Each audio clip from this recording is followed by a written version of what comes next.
What if I told you there's a credit card trick that could help you delete your debt and at the same time make you big bank? And I'm talking lots of it. Now, this ain't some clickbait either. I'm talking about a real strategy that the world's wealthiest families have used for generations to eliminate debt, recapture interest, and build wealth that lasts for generations.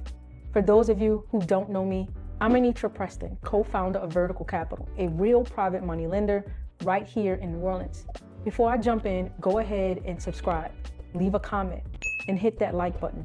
It helps YouTube to push this content out to other like-minded individuals. Oh, we also run a free school community. If you like the stuff that we've been dropping on our channel, go ahead and join our free community. The link is in the description. Right now, everybody and their mama is talking about velocity banking to pay off debt. You got the naysayers, it doesn't work. The mathematician saying, it don't make sense. Just make an extra payment. It's a gimmick, it's a scam. And then you have the proponents. It works. They just don't understand. You can be mortgage free in 7 years. Well, it works. I did it, I teach it, and my students have the receipts. But today, I want to show you something even better, a simpler way to delete credit card debt and keep every dollar in your own personal bank.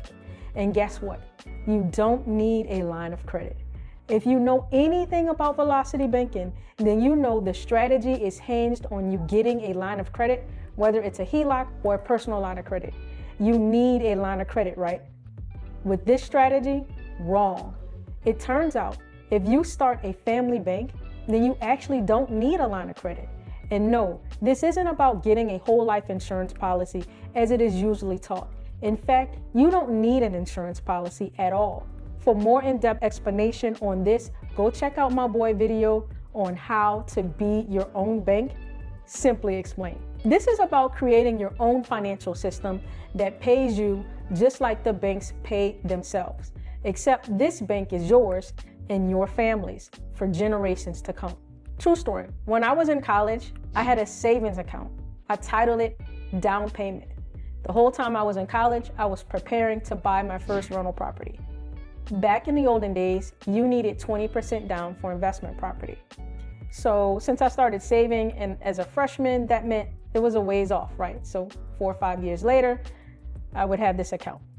But during that time, if I needed the money, I actually would go ahead and dip into that account every now and then. But I also was super disciplined.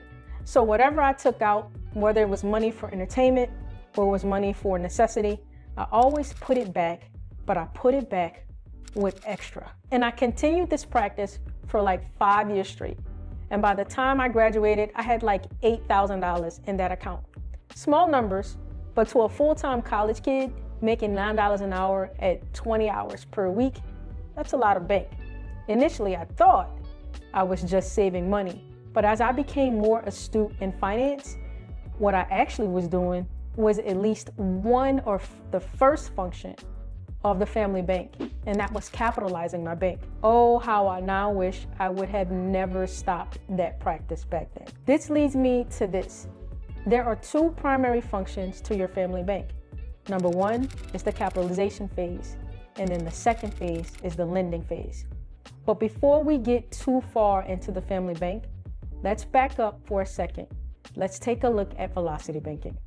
For those of you who are unfamiliar with this debt paydown strategy, here is a quick overview. Velocity banking is a debt strategy that uses a line of credit, like a HELOC or personal line of credit, to aggressively pay down your debt. Here's how it works in a nutshell.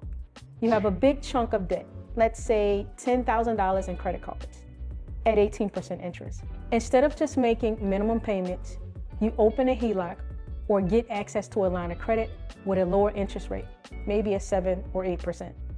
You borrow from that line of credit and dump a chunk onto your high interest credit card. Then you dump your paycheck into that line of credit and you keep your surplus or cash flow sitting in the line, using it like a checking account, and you pay your bills from it. By keeping your surplus of cash flow in the line of credit, you reduce your average daily balance, which lowers the interest you pay on the line. It's called velocity because you're constantly moving your money flowing it through the system faster. The goal, save on interest and pay down debt. Now, I absolutely love velocity banking, but there are some minor challenges. If we're about building wealth like the wealthiest families in the world, then you start to wonder, although this is a great strategy, I'm still borrowing money from someone else. And I thought the goal was to recapture as much interest as possible on purchases I'm already making. And you're absolutely right. You are still paying interest to the bank.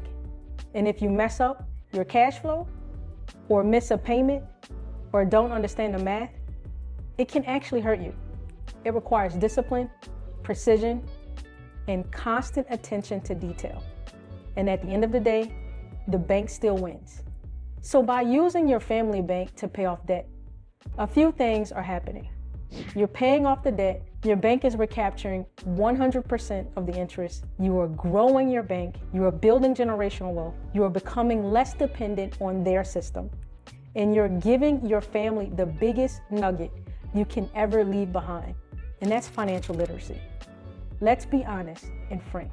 It makes zero sense, absolutely zero, to leave your children assets if they don't know what to do with them. A family bank isn't a literal bank with tellers and a vault. It's a system that allows you to take over the banking functions in your life. At the heart of it, it is something powerful and widely misunderstood. But I'm about to change that. I know those in the forefront will tell you you need an insurance policy, a whole life policy to be specific, a specially designed high cash value whole life insurance policy. No, you don't. I know. The purpose for using an insurance policy is based off the idea that your money is in two places at once. But I don't want to get into that. This video is specifically for those of you who are struggling with getting started and who allow too much of the small details to get into the way of you starting anything to build wealth. You can simply start your family bank from a checking account or a savings account. It could be a regular account or high yield savings account. Again, don't get caught up on this. Just get started. Imagine your family bank is capitalized with $10,000 and you have $20,000 in credit card debt at 18% interest. Let's assume you have a monthly income of $8,000 a month and your monthly expenses are about $7,000 per month. Remember, that $7,000 expense also includes your minimum monthly credit card payment. This means you have a monthly cash flow of $1,000. You got the $10,000 or the $10,000 in your family bank. You give yourself a $10,000 amortized loan at 18% for 24 months. This is a monthly payment of $499.24 per month. After 24 months, your family bank receives its $10,000 principal back, and it earned an additional $1,981.78 of interest. Instead of someone else's bank, this is all going in your bank. But this is just the surface. When you first began, your credit card balance was $20,000, which means your minimum payment was about $400 per month. And it was a part of your total monthly expenses of $7,000. And you had a cash flow of $1,000 after your expenses were paid up. When you took the $10,000 loan from your family bank and paid down the credit card from $20,000 to $10,000, you also increased your monthly cash flow from $1,000 to $1,200. Here's what happened. The minimum monthly payment on a $20,000 credit card at 18% is $400. But the minimum payment on $10,000 at 18% is $200. So $400 minus $200 is $200. So the $1,000 you already had in cash flow plus the $200 you recaptured by reducing your credit card principal balance is a total monthly cash flow of $1,200. In keeping with this same example, how much cash flow do you really have flowing in your bank? Okay, remember, You already had $1,000, but you gave yourself a loan, and that payment is $499.24.